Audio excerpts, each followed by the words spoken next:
ৰাইজে পৰিৱৰ্তন বিচাৰিছে, ৰাইজে উৎফুল্লিত হৈছে, চবে দলে বলে ওলাই আহিছে, জনসমুদ্ৰ হৈছে আৰু চবৰে মুখতে এটাই কথা, পৰিৱৰ্তন দৰকাৰ। UPPL চৰকাৰ 1 মিনিটৰ কাৰণে আৰু হাগ্ৰামাৰ অপশাসন নালাগে, দুৰ্নীতি নালাগে, আমাক ভাল শাসন লাগে, শান্তি লাগে, ঐক্যতা লাগে আৰু চব জনগোষ্ঠীয়ে আজি সমান অধিকাৰ, সমান মৰ্যাদা লৈ পেলাই আগুৱাই যোৱাটো চবে বিচাৰিছে।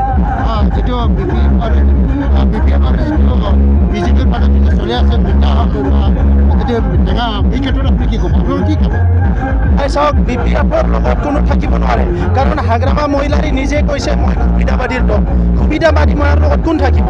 আগতে কংগ্ৰেছে বাদ দিলে, এতিয়া বিজেপিয়ে বাদ দিছে, তাৰপিছত আৰু নিজৰ সংগীবিলাক বিশ্বজিৎ দৈমাৰী, ইমানুৱেল আৰু বহুতে বাদ দিব।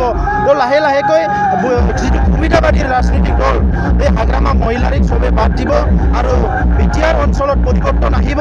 হাগ্ৰামাই কৈ আছে বিটিআৰত একো নাই, বিটিআৰত একো এটা বস্তুৱেই নহ'ব, এইটো হ'ল হাগ্ৰামা মহিলাৰীৰ অপশাসন, দুৰ্নীতি আৰু দাদাগিৰি।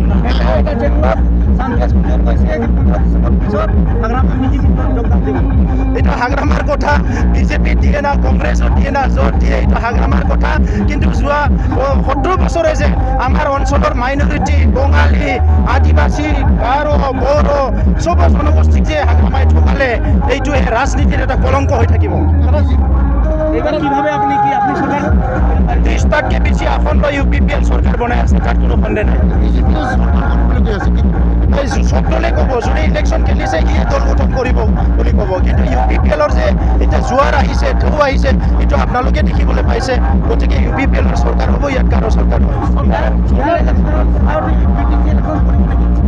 নাই। বিহাৰ ইলেকশ্যনৰ ইয়াত প্ৰভাৱ নেপেলায়, এইটো কমপ্লিটলি কাউন্সিলৰ ইলেকশ্যন আৰু ইয়াত 35 লাখ জনসাধাৰণে যোৱা 17 বছৰে দুৰ্নীতি, অপশাসন, দাদাগিৰিৰ ইয়াৰ অৱসান ঘটিবলৈ বিচাৰিছে, এইকাৰণে পৰিৱৰ্তন আহিব। চৰকাৰ আহিলে টপ প্ৰায়ৰিটি কি হ'ব আপোনাৰ? চৰকাৰ আহিলে টপ প্ৰায়ৰিটি সকলো জাতি জনগোষ্ঠীৰ মাজত বিশ্বাস আৰু মৰম স্নেহ ঘূৰাই আনিব লাগিব। ছেকেণ্ড প্ৰায়ৰিটি চবে নিৰাপত্তা পাব লাগিব। থাৰ্ড প্ৰায়ৰিটি চবে অধিকাৰ পাব লাগিব। ফ'ৰ্থ প্ৰায়ৰিটি সমমৰ্যাদা, সম অধিকাৰ পাব লাগিব আৰু সকলো জাতি ধৰ্মৰ লোক একেলগে বসবাস কৰিব পাৰিব লাগিব। 5 প্ৰায়ৰিটি নিবনুৱাসকল সংস্থাপন পাব লাগিব। 6 প্ৰায়ৰিটি যিমানখিনি শিক্ষাৰ সমস্যা আছে এবাৰতে সমাধান হ'ব লাগিব।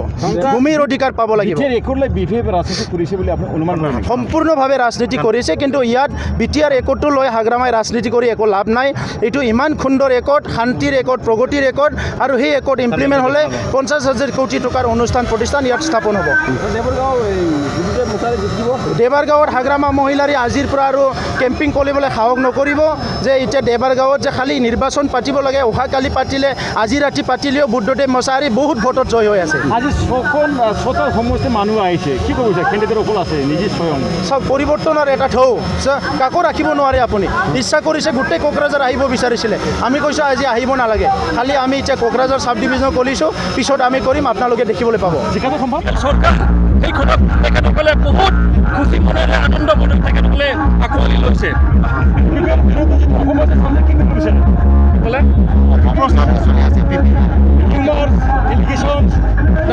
এতিয়া 18 বছৰ চৰকাৰ কোনে চলাইছে?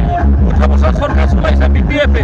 এলিগেশ্যন আহিব লাগে, যি চৰকাৰত আছিলে, যি পাৱাৰত আছিলে, তেখেতসকলৰ ওপৰত এলিগেশ্যন আহিব লাগে। UPPL দলটোৱে এবাৰো চৰকাৰ গঠন কৰা নাই, সেইকাৰণে প্ৰশ্ন উঠে।